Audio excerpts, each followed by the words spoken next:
Hello, my friends. Sorry to make this a talking heads.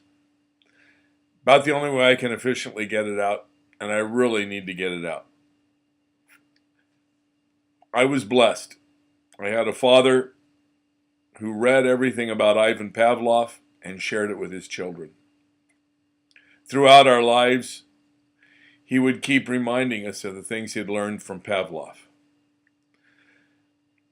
The idea of Pavlov was not just ring a bell, feed a dog, ring a bell, feed a dog, ring a bell, feed a dog, ring a bell, dog drools. It had 254 parameters that my dad identified, numbered, underlined, and so forth in the translation of his journals. There are certain ones that are ultimately critical to understand. Be assured that Pavlov is understood by advertisers and marketers throughout the world. It is their Bible. Ivan Pavlov started in Russia doing experiments on gastric juices in dogs. And when the results of his studies made it to Tsar Nicholas, he immediately brought him into the Kremlin, and the research continued. Even though it was too little, too late, it was about controlling people. It was too little, too late for Nicholas. The Stalinists and the Leninists, he didn't miss a day of work with all of that. And the communists, they wanted everything that he had because it was about controlling people. So I think if we want to have true freedom, we must absolutely be sure that this is not a result of somebody controlling us. So here's what Ivan discovered. Of course, he discovered that if you could associate something with something that we naturally wanted or desired, it was often within 3 repetitions or so that he could get us to respond reflexively. 3 to 5 repetitions was usually what was required. So he did the thing where he would ring the bell, feed the dog, ring the bell, feed the dog, ring the bell, feed the dog, and that was adequate in order to get the dogs to drool at the ringing of a bell. There are certain things that are important to understand that people don't seem to understand. They innately think that they are able to do differently. One is it takes 10 times as many repetitions to uncondition as it did to condition. So if I condition somebody to respond in a certain way, it takes 10 times that number of repetitions. 3 repetitions takes 30 to uncondition. 5 repetitions, 50 to uncondition. That has certain ramifications, I think, that are obvious, like, are we going to be able to uncondition kids on tobacco? Tobacco companies have spent how much on conditioning people?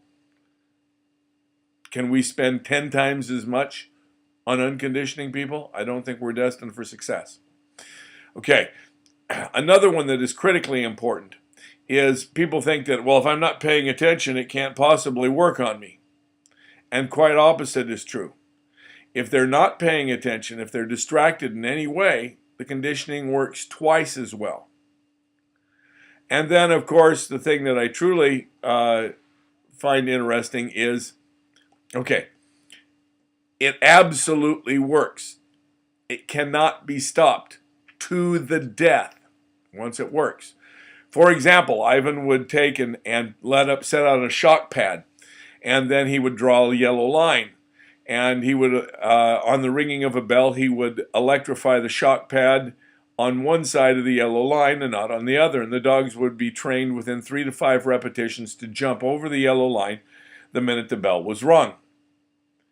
That only took 3 to 5 repetitions. Then he went up into the parapet of the Kremlin, and he put a yellow line on the edge of a ledge and rang the bell, and every single dog jumped to its death. So they could see that they would jump to their death. They were unable to control it. It was without choice. They had to jump to their death. So that means conditioning works absolutely. The only exception to conditioning, and this was stuff that he was finally able to do as he worked with human beings, the one thing that he is able to do is the only way we can control the conditioning is 2 conditions must be met. Condition number 1, we must identify that we are being conditioned. And 2, consciously reject the conditioning. We must consciously reject the conditioning. And so those are the 2 conditions where we have any defense. But not knowing that the conditioning works and absolutely works, we are enslaved by the conditioning. I have that one example. Repeat after me. Hop, hop, hop. Let's do it again. Hop, hop, hop. What do you do when you come to a green light? Anybody say stop? One more.